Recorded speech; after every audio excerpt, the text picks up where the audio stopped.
اور رزق بڑھانے کا ایک ہے ہیرا پھیری کام، ایک ہے میرے نبی کا بتایا ہوا کام، کرو انشاءاللہ نتیجہ دیکھو گے۔ ایک یا رسول اللہ تو تنگی ہے، کوئی وظیفہ تو بتائیں۔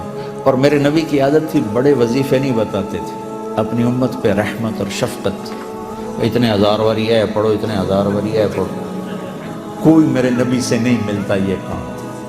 تو میرے نبی نے کہا، ان کا یا رسول اللہ پھر روزگار کی تنگی ہے، کوئی وظیفہ؟ تو آپ نے فرمایا آسان، باوضو رہا کر تیرا رزق بڑھ جائے گا۔ ادم علی الطہارہ یوسع علیک رزق، باوضو رہا کر اللہ رزق بڑھا دے گا۔ ابھی ایک لوٹے پانی نال کم بڑھ گئے، باوضو رہو، یہ تو ہو ہی گا کہ اللہ رزق بڑھائے گا۔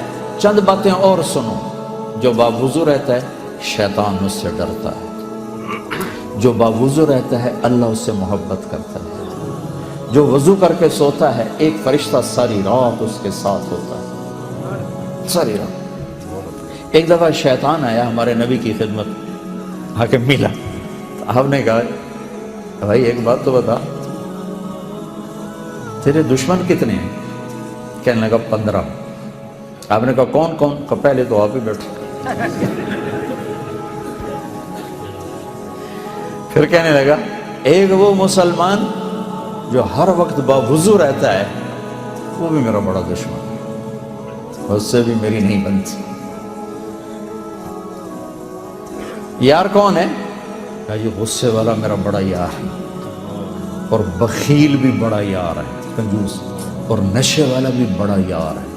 اور اگر یہ تین کام کٹھے کسی میں ہو جائیں، غصے والا بھی ہو، بخل بھی ہو، نشہ بھی ہوگا، یہ بات او پیر تے میں مرید۔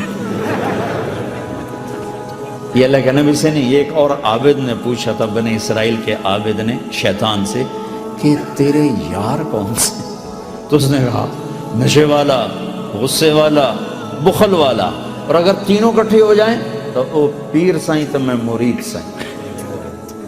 سخی بنو، نشے سے بچو، غصے سے بچو۔